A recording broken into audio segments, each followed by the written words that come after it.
Why is it that every time I try to drive this fucking truck, it breaks? The SS in its natural habitat. Getting gas. Again. Hey guys, so been reading your comments on YouTube and all your questions about this truck, so I figured I'd make a video for you. This is my 2003 Silverado SS. I bought it almost like how you see it. Well, like how you see it. I don't know what lowering kit is on it. I know it has Beltec equipment on it. It's got Beltec lowering shocks, and I think it's got a spindle drop and a shackle drop on it, but I'm not 100% sure. If you want, we can put it up on jack stands and look at it. Maybe get you guys some parts numbers on these, because I'm gonna have to start replacing some stuff here very soon. She's really low. If you're okay with it riding terribly, it's really cool.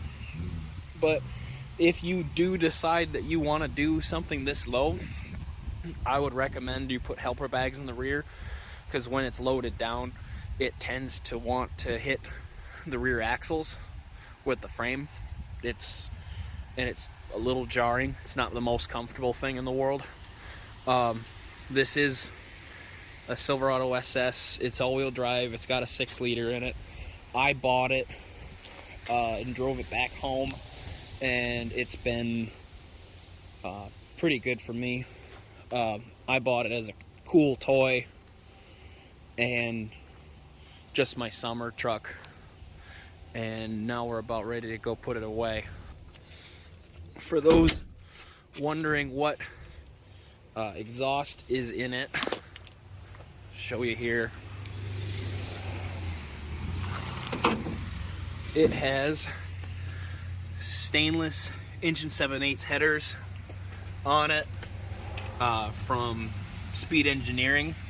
Those are 1 7/8 primaries to a 3-inch collector, full long tubes, and then it has the Speed Engineering X pipe under it, which is again 3 inches all the way back, true duals, and then it comes out here underneath, and there's 2 mufflers in there. I can't really see them that well, but it is a full kit. I have the tips for it, but the tips kind of look terrible in my opinion. They don't look great, and the kit is a little wonky. When I got it, it didn't want to go over the rear axles very well, and it hit the bed. So if you're gonna be this low, you might have to do some custom work with it. It sounds great. I'd recommend it.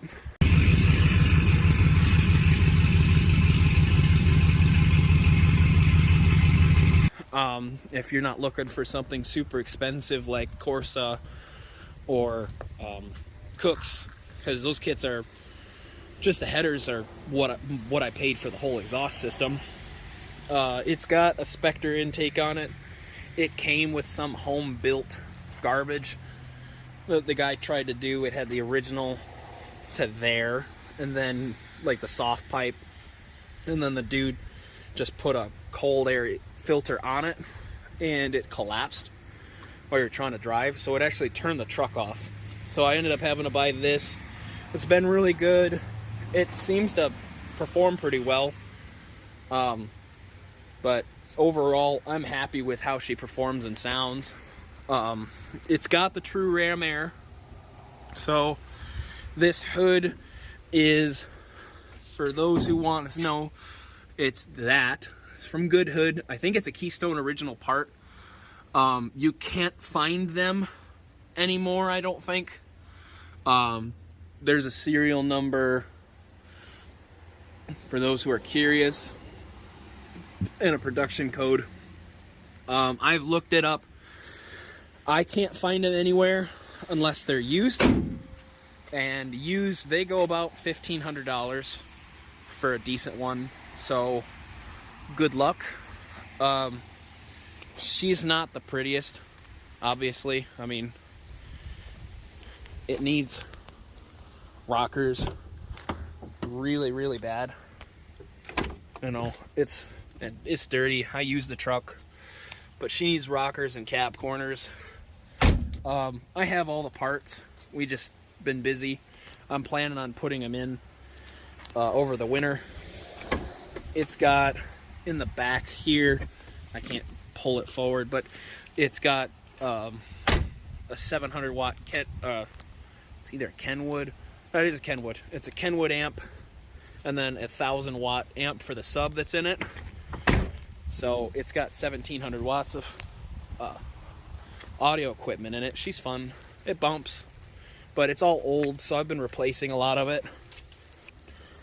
The dash has been completely rebuilt here. The gauge cluster, there's a guy local to us that does gauge clusters, but it runs good. It sounds really good.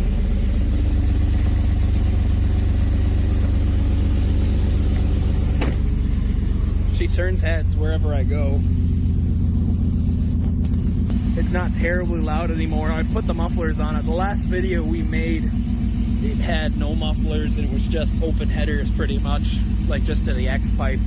And it was fun and all, kind of a cool party trick, but it was really annoying on the highway. These things drone like crazy when you're on the highway with no mufflers. It drones pretty hard when you're just on the highway with the mufflers. So it's a little aggressive. I like it. I don't think I'm gonna change it much. It might get a cam over the winter just because I'm used to it now, and it's just kind of, it's fun still, but it's a little slow for me.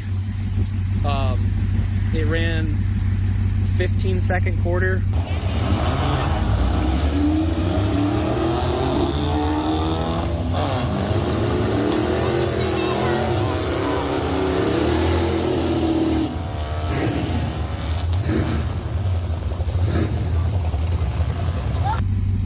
This last year while we were at the track. So I mean, it's not slow. It's not slow by any means compared to the trucks of this age, but it's definitely not fast. She has some cosmetic issues. I need to fix that. That broke on me. The back bumpers just barely held on. Again, old truck. Bed rug could be cleaned. This is a kind of a rare option for these.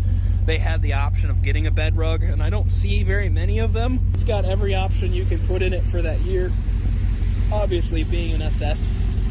So it's got the upgraded seats, it's got upgraded audio,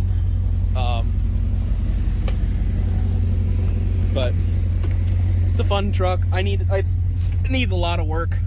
Headliner's falling down. You know, I've got a replacement for it. I had to replace this because that broke. Somebody who had it before lost all the screws for it, so it's just kind of hanging. As you've seen, the seat needs to get reupholstered, and it needs a new carpet really bad. These GM trucks, when you drive them a lot, they get a hole there in the carpet, so she's gonna get a new carpet this winter. But overall, it's, you know, fun. It's worth it. But like I said, if anybody has questions on it, like specific part numbers, I'm sure Rob can put part numbers in where I've said, or I'll send him pictures of all the stuff that I put on it and we can put it in the video. But if you have any questions on it, like just specific things, let us know. If you really want, we can get it up on jack stands and have a good look at everything and see if we can find some part numbers on it. But yeah, and if you'd have any suggestions on things that might make it a little better, that'd be great. I'm open for suggestions. Like, I need to find tires that'll actually hold up to the weight of this truck, because she's heavy. And yeah, these are off-brand Mucho Machos, but they didn't hold up very well. You can see the sidewall deflection there. but I can't put a big tire on it because obviously it's low. So if anybody have any suggestions on that, I'm open for suggestions. This is just a work in progress project truck that hopefully will be nice one day.